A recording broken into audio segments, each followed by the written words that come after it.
Let's start with important numbers. Canada's visitor visa has a 34% refusal rate, which is the highest among the top English-speaking countries.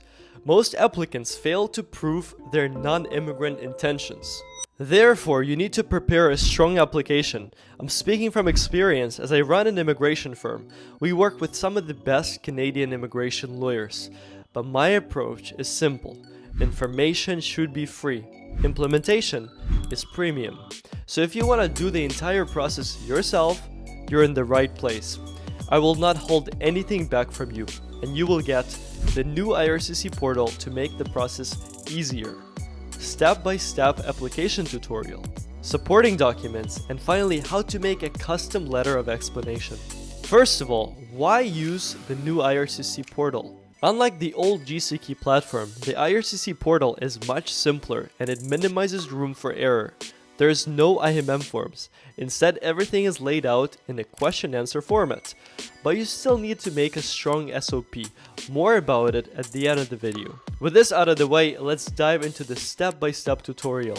Welcome to this step-by-step tutorial. On the way out, at the end of this short tutorial, you should know exactly how to apply for your visitor visa to come to Canada. We are using the IRCC portal, which is easier than GCK, so I highly recommend you use this one. Another note is there's going to be a text version of this guide, step-by-step guide, linked below the video. So let's go. First of all, you want to click on apply to visit, study, or work in Canada, and the link to IRCC portal will also be below. Then you want to make sure you have all of this, you acknowledge it, start the application. Are you applying for more than one person? If you say yes, like your family, you would just add all of them one by one. But to make it easier, let's say no. Save and continue. Apply to visit. First of all, you're gonna visit Canada. So let's say that I'm visiting Canada, I'm applying for a visitor visa. And for why do you need a visa? It's your goal. So it could be to visit Canada as a tourist. I'll just select this one because for most of you it would apply, but some of you may need to visit a friend or family, so you would just select the appropriate option. Okay, so now with super visa there's that option too, but for that you need to have PR or citizen relatives. Now tell us about what you'll do in Canada. So you want to talk about your intentions. For example, I plan to attend the FIFA World Cup, and then you want to provide the dates, so from June 11th to July 19th, 2026. All right, and then you want to state that your goal is to return home, not stay in Canada. Just like this. I'm planning to return to China after my visit. For the sake of this application, we have a lot of people watching from China, so I'll just fill it out as if I'm Chinese. When will you enter Canada? So year is 2026, month is June, and let's say the day before FIFA World Cup, which is the 10th. When will you leave Canada? So let's say that you're gonna leave in 2026, July, after the World Cup, so let's say July 20th. Now, UCI, most likely you don't have it unless you've been refused or you have some other applications going on. Save and continue. Here, the system prompts you to start your visitor visa application, visit Canada as a tourist. These are the 7 sections that you will need to go through. Let's go through them one by one, step by step. Please pay attention because it's very important. You don't want to miss important details. Representative, are you applying on behalf of someone else? If you want to represent your parents or kids, you could say yes and then indicate the person that's being represented. Save, continue. Your first, last name. Date of birth, so let's say that you were born 1999, January 1st, just to keep it straight and easy. Male, gender is pretty straightforward. The rest is self-explanatory. Passport. So type of travel document, most of you would have a passport. I would highly recommend that you make sure that there's enough time and enough pages in your passport. By enough time, I mean at least 1 year, because if they give you a visa for a long duration, you want to make sure you can use it. But if your passport expires, you will not be able to use it because they will not give you a visa that lasts more than the duration of your passport. Now, select the country code that matches your passport. So again, let's say that I'm applying from China. Right here, nationality would also be China. What's your passport or travel document number? Let's say passport 12345, but obviously it would be your passport number.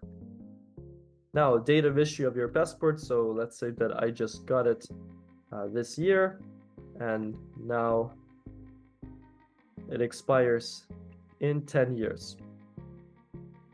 This section is about your connections to the United States. If you have a green card, say yes. If no, then no. If you held a Canadian visitor visa in the past 10 years, say yes and explain it. Do you currently hold a valid US non-immigrant visa?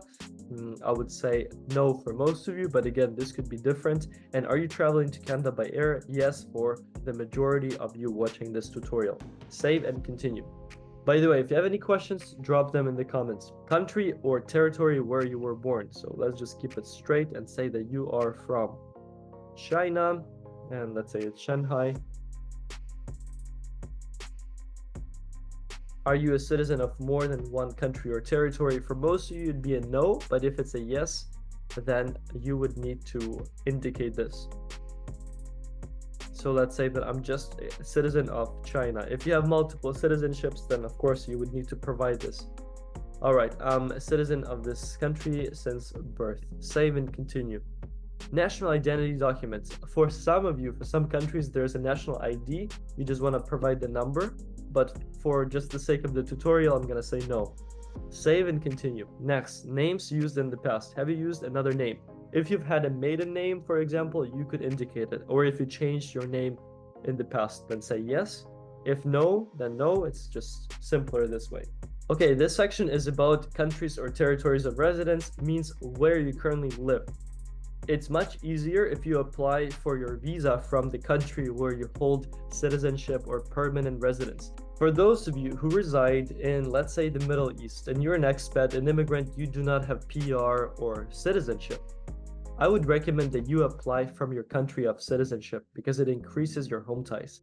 Some refusals actually are because of this very reason, that the applicant doesn't have proper legal status, and as long as they don't show that I'm able to return, come and go whenever I want, it's not tied to my job, to my business, that unfortunately gets refused. So again, I would just tie it back to China to keep it easy, but for you it may be different. For you, you may reside somewhere else, and you need to consider this. List your current country or territory of residence for where you lived for more than 6 months. So let's say that you just stayed in your home country. You can just say that you were in your home country for all this time and you never left it for more than 6 months, right? So this one is pretty clear, and you can say it was either for the last 5 years or since birth, which is in this case, let's say January 1st. Now this is where I currently live. Save, and this will let you continue. So you cannot just leave it blank. You would need to provide some information. Again, if you have lived in your home country, you never visited anywhere for more than 6 months, or you never left in general, just indicate your home country. Biometrics. Do we already have your fingerprints and photo biometrics, and are they still valid? So if you gave your biometrics in the last 10 years, they should be valid. If no, then you would just say no, and then you'd be required to submit them later on in the application process. Now, finances is very interesting. So how much money do you have for your stay in Canada? For this section, I would recommend you show as much money as possible, and the money should be easily accessible in your bank account, not assets like real estate or business. These help establish home ties, but they are not the same as finances. Finances is money readily available to you in your bank account. The rule of thumb is show at least 5,000 Canadian dollars a month. So if you're staying for 3 months, should be at least 15,000. If you're staying for a month, at least 5,000. But the more, the better. And you want to increase your chances, not to decrease them. So let's say that I saved up $20,000 for this stay. Perfect. And again, Canadian dollars. So you would convert from your currency to Canadian. It doesn't have to be a Canadian bank account, but it has to be converted for the visa officer's convenience. Is someone else giving you money for your stay? If you're getting sponsored, you would need to indicate who's sponsoring you and make sure to have a financial affidavit of support. This is very important. But to make it simpler, I'll say no. Save and continue. Now, for education, work, and other activities. Have you ever studied at a post-secondary school? I'm gonna say yes just to demonstrate it, but it doesn't have to mean that you went to a post-secondary school, college, university, and so on. So just as an example, let's say that you went to university back home and you want to indicate what and where you studied. So the address of the school, the study program, and the time. Then you just click add or save, and it's going to show here in the post-secondary education history section. Now, for military or police history, you want to make sure you answer this truthfully because it will come out, so just be honest with the government. I'm gonna say no to make it easier, but if you say yes, you would need to provide some explanation. Now, in terms of activities, this is your activities since the age of 18. So what you've been doing since you were 18. This could mean several things. Maybe you worked, so you want to indicate your employer. Maybe you were a student, so you want to say that you were unemployed. Or maybe you were just unemployed, you didn't have a job. So just make sure there's no gaps and you provide information for what you were doing since the age of 18. So let's say that since 2017, January to now, so let's say 2024, June, your work activity was unemployed because you were a student, let's say, and the country or territory was, let's say, your home country. In this case, it would be China, and let's say it's the same street address. Then you want to click save. Perfect. But now save and continue. Don't leave any gaps there. Make sure that you provide all information. Travel history. So during the last 5 years, have you traveled to a country other than the one where you're a citizen or where you live now? I'm gonna say no, but if you traveled for the last 5 years, let's say that you went to Australia, New Zealand, maybe you traveled to Europe, make sure you indicate those because they increase your chances. With your travel history, your chances of getting approved rise. Now, what if you traveled to a country in 1 month several times? So let's say you went to Italy 3 times in April 2021. You just want to indicate it once in that case. Okay. I'm going to say no for the ease of this tutorial. Now, travel history continued. Have you ever stayed in Canada beyond the validity of your status? Hopefully no, but I'm going to say no for this tutorial, but hopefully you say no as well. And if you say yes, make sure to explain it properly. Have you ever been refused a visa or permit, denied entry to, or ordered to leave any country or territory, not just Canada, any country? If you had any visa refusals, make sure to indicate them. I'm gonna say no, just again, so that the step-by-step isn't too long, but you may have to explain. Criminal record and security, I'm gonna say no, hopefully you say the same, but if you have any crimes you committed, if they are not criminal, it should be okay. If they're criminal charges against you, it could be very difficult to overcome this inadmissibility that Canada has if you have a criminal record. Now, again, this continues, hopefully you say no. Then for medical history, have you had a medical exam performed by an IRCC authorized panel physician within the last 12 months? I'm going to say no, because for most of you, you'd need to do it after you submit your application. You'd start getting your biometric request and your medical request. Now, for tuberculosis, I'm going to say no, but if you have had it or you've been in contact with someone who had tuberculosis, you'd need to say yes. Medical background questions. Are you currently receiving dialysis treatment? No. So hopefully you have the same answer as me. If it's a yes, make sure you have enough explanation as to how you're planning to cover medical expenses if they arise in Canada, if you, let's say, get sick. Okay, marital status. Again, to make it simpler, I'm gonna say no, I'm single, I'm not married, but if you have been married, you got divorced, indicate it. If you're married now, indicate it. Again, you need to be truthful even if you're in a common law relationship. Now, do you have any biological, adopted, or stepchildren? I'm gonna say no to keep it easier, but you may have to say something else. In terms of parents, again, you would need to provide your parents. It's very simple. It's their first, last name, relationship. So if it's father and mother, and their date of birth, territory of birth, occupation, right? You also want to tell them if this parent is coming with you to Canada and if they live at the same address. So it's pretty straightforward, self-explanatory. Just to make it easier, I'm going to say, I don't know who my parents are, but you would need to provide that detail. Languages that you use. So again, what's your native language? In this case, I'm going to say that my native language is Chinese, since I'm applying from China, so just Chinese. And then you need to choose your languages of preference. And for me, it would be I speak English and I prefer to communicate in English. Save and continue. Now it's your email address. Make sure you provide an email address that you can regularly check and have access to. Save and continue. Now your telephone number. Make sure that this phone number works outside your home country, that someone from abroad can reach you. All right, save. Now save and continue. We're almost there. So this is your summary. You want to be sure that you review this as carefully as possible and you make sure that there's no mistakes, because any mistake on this application can cost your visa. Save and continue. Now, this is the most important section. You're brought to your supporting documents. We're gonna do it separately, but I'm gonna walk you through the two parts, the supporting documents and the optional documents. Optional documents aren't that optional. They're actually, I would say, quite necessary for you to submit, at least some of them. So let's dive into this separately. The list of supporting documents may look slightly different for you, and that's okay. Here are the most common documents you will need. Immigration status proves your legal status in the country of residence. This could be a card of permanent residence or passport. Passport is self-explanatory, just make sure it has enough time and pages. You don't want to submit a passport that expires in less than a year or so. Funds is an important section. Use it to show you have money in your account or your sponsor's account.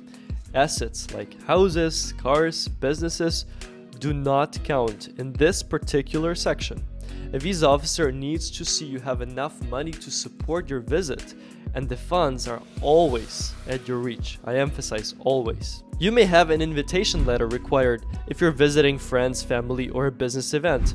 I highly recommend to get it notarized for more legal credibility. When it comes to optional supporting documents, there's personal and professional home ties. Remember to use as much proof as you can to increase your chances.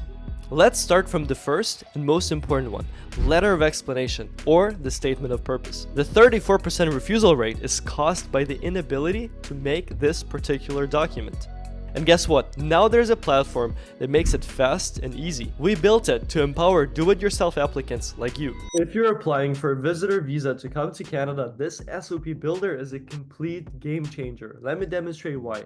First of all, up here, we see that it has two steps. Step 1, you fill out the form. Step 2, download your statement of purpose, or in other words, letter of explanation. That mandatory document that you need to attach to convey your case to the visa officer. You will see that the first step has several sections. Each section contains different questions. Some would be on your home ties, others would be on your financials, background, and so on. Let me demonstrate section by section. So first of all, full name. Home country. Let's say that I'm from China. Am I traveling in a group or alone? If I'm traveling with my family, I can say yes and provide more detail. If no, if it's just me, just for the ease of this tutorial, I'll say no. The purpose of visit. Let's say that I plan to visit the FIFA World Cup in Vancouver. Next, the next section is more specific about your plans. So what are the travel plans? How will you benefit? So let's say that I'm going to visit the FIFA World Cup from June 11th, 2026 to July 19th, something like that.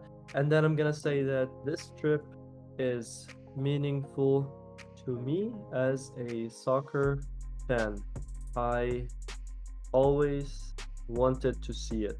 Something along those lines. Next, what's your education background? So let's say that I have a bachelor's degree in, let's say, in engineering.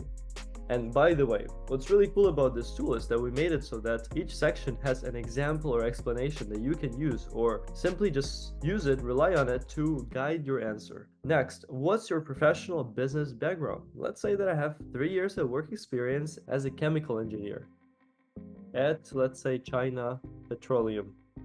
Awesome. Next, what's your current salary or business income? Let's say that I make about $3,000 a month. You can convert to Canadian dollar just to make it easier. This section is meant to prove to the officer that you're financially capable of covering your expenses and you would not become a liability to the Canadian government, which is important. Next, we're almost done. It's super fast. How much money do you have in your bank account to support yourself? Again, emphasis in your bank account. So cash that you can access anytime, not your assets, not real estate, not business. So let's say that I have $20,000 Canadian. Now, have you made accommodation or flight bookings? Ideally, you would say yes, and you can always get flexible tickets or tickets you can return, as well as book hotels which are refundable in case the visa gets refused. But these things increase your chances. And when the refusal rate is 34%, you definitely want to do things to increase your chances, to improve your success rate. So let's say that I have booked flights with let's say, Air Canada from June 10th to July 25th. I also booked a hotel for the same dates. Let's say Sonder, Vancouver. A good spot, by the way. All right, next. What is your travel history? Let's say that I visited the US and I visited, let's say, Australia. And it's okay if you have no travel history, but having visited other countries increases your chances. Have you ever overstayed a visa? If you say yes, if you did overstay a visa, please provide detail. As well as if you got a visa refusal, provide more detail here. If no, that's fine. Let's just say no for the ease of this example. And now the final section, only 3 more questions. Have you ever been refused a visa? Again, yes or no. If yes, there's going to be more room for you to explain it, and our AI system will construct the best possible response to help mitigate the damage that this causes, because a refusal is pretty serious. All right, what family members will you leave back home? So let's say that my wife and 3-year-old daughter or son, let's say. So having family members stay back home increases your chances because it's essentially your personal home ties, your family. Are you involved in any organizations? Again, about home ties, if you, let's say, go to church or a temple, you volunteer somewhere, those things can strengthen your application and show that you have somewhere to go back to, that you're an active member of your community. But I'm gonna say no for the ease of the exam. Boom, ready. Now we hit submit, and within a few seconds, our SOP Builder system will generate a custom letter of explanation or statement of purpose for your specific case. And the beauty of it is that every time this letter is different, it's unique to you, and it's super detailed. You will see. Just like that, the statement of purpose is ready. Look, there's the introduction section, professional educational background, purpose of travel, travel history, financial capacity, ties in the home country, explanation of overstays or visa refusals, compliance or immigration laws. And guess what? This took us less than 2 minutes. And now all I need to do is, perhaps if I have financial capacity, you can just say that see the attached financial documents. Because for everything that you state, there needs to be proof attached to this letter. So again, this is amazing. The link will be in the description below, and then you can just hit download as PDF, and boom, you have your SOP ready to go and to be submitted for your visitor visa. The link will be in the description below. A great way to show a connection to your home country can be a spouse. This is where marriage certificates come into play. If you have kids, childbirth certificates.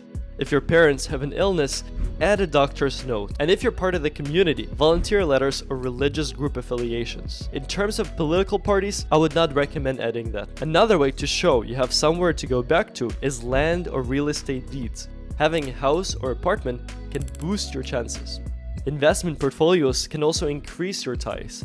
Financial statements go in the funds section in the application package, but can optionally be added here the second time. Travel history entails your visas or passport records and can really help show that you're a law-abiding citizen who understands the value of travel. Now, on the professional side, there's a few documents that can really help. First of all, an employment letter can boost your chances and show that you have a job to go back to. If you're self-employed, it's a good idea to show business registrations, tax documents, or lease agreements. Basically, documents to prove you're a successful entrepreneur who doesn't need to stay in Canada after their travel. Once the supporting documents are collected, you will merge them together with a table of contents for the visa officer's convenience and upload the file. And remember, the first document should be your statement of purpose. We have the link to SOP Builder Visitor Visa in the description. Now you just submit everything, pay the fee, and wait until you get a biometrics letter. Medical exam letter. Every step of the way, IRCC will notify you through the IRCC portal, so it's important to check it from time to time. What happens after? You will receive communication letters from IRCC in your portal that will look something like this. As you can see, our client got approved in a week, but most applications will take longer. If you do everything right, you should get the decision in 1 to 2 months. If you'd like for our lawyers to do the entire process for you to remove the legal headache, click on the link in the description to learn more about our legal services. However, with this video, you have all the information to succeed. Please don't forget to like and comment if you found value in this video, so that we can make more tutorials for you. Thank you for watching, and I'll see you in this video next.